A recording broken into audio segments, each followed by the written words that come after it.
История матери и сына. Это заставит вас плакать. Послушайте внимательно эту историю, которую рассказала старая мать. Она начала: «Я выносила его в моем чреве 9 месяцев, и его отец умер после его рождения через несколько месяцев. Я стала и отцом, и матерью для него, и его сестры, которая была на 3 года старше него. Из-за любви к нему я не прекращала кормить его грудью, пока ему не исполнилось 3 года, и он сам не перестал. Я подарила ему всю любовь и заботу, и когда он достиг возраста для создания семьи, я женила его на девушке, которую я люблю за воспитанность, религиозность и доброту ее семьи. Он развелся с ней через 5 лет, в течение которых она родила ему сына и дочь. Однако я заботилась о его сыне и дочери после его развода, который случился по причине того, как он сказал, ее жены необразованности. Он женился на другой женщине, которая работала учительницей. Однако я продолжала заботиться о его сыне и дочери от первого брака и обслуживала его новую жену, потому что она работала учительницей. И мое сердце было недовольно этим. Через некоторое время она начала выказывать недовольство моими блюдами и говорить, что я забочусь о доме недолжным образом. После этого она распорядилась нанять горничную и позаботиться о ее зарплате. И когда она пришла, они полностью отказались от моей помощи. Я стала обременительной гостьей для жены моего сына. Она начала обвинять меня в тех вещах, которые меня не интересовали, в работе горничной и в том, что якобы дурно с ней разговаривала. Из-за всего этого мой сын перестал со мной разговаривать и фактически выгнал меня из своей комнаты и из дома в пристройку снаружи дома, позволив тем самым горничной занять мое место в доме, потому что она была им нужнее. Они выделили горничной мою комнату по договору за ее услуги, или, как они сказали, из-за беспокойства за нее. Что касается меня, то они перестали нуждаться во мне. Так почему они должны беспокоиться обо мне? Я не могу поверить. Я не могу поверить, о мать!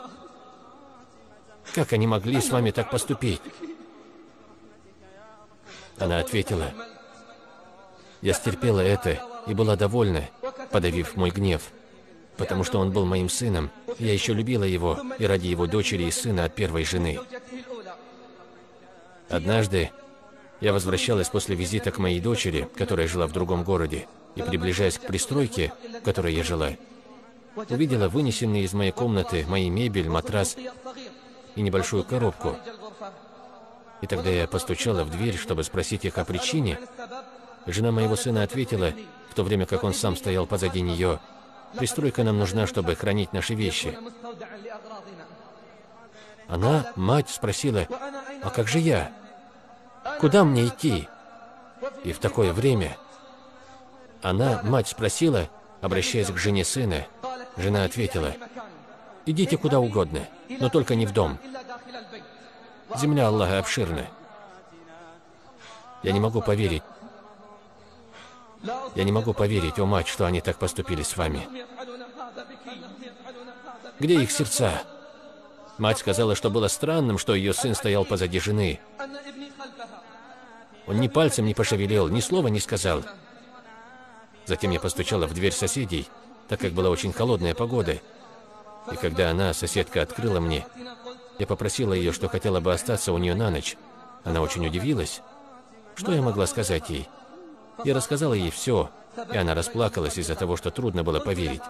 Я сказала ей: я останусь у вас на ночь, и утром моя дочь приедет за мной. Она ответила: не беспокойся, наш дом и твой дом. Старая женщина продолжила рассказ.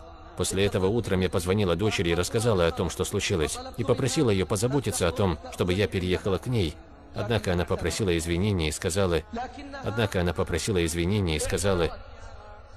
что ее муж был очень раздражен, когда я гостила у них 2 дня. Что же будет, если я перееду к ним жить? И она положила трубку. О Аллах! О мать! О чем они думали, когда поступали так с вами? Где их благодарность за вашу заботу? Разве они не знают, что если муж умрет, то будет другой муж? Если жена уйдет, то будет другая жена. Но если уйдет мать, то как они заменят другой матерью? Я не могу поверить, о мать, что они так поступили с вами. Пожилая женщина продолжила рассказ. Моя дочь положила трубку и вместе с этим закрыла дверь для моей Надежды.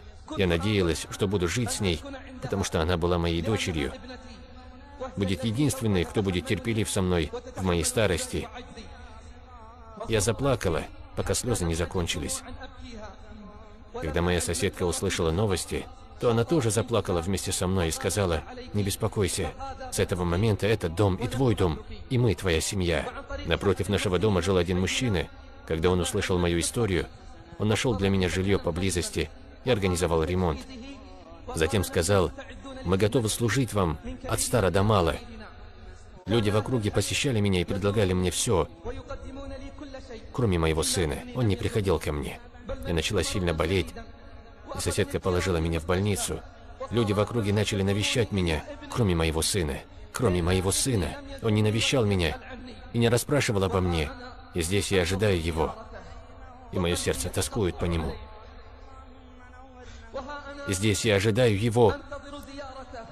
И мое сердце тоскует по нему. И я молю Аллаха простить и помиловать его. Клянусь Аллахом, я не знаю деяния, которое приближало бы к Аллаху больше, чем хорошее отношение к матери.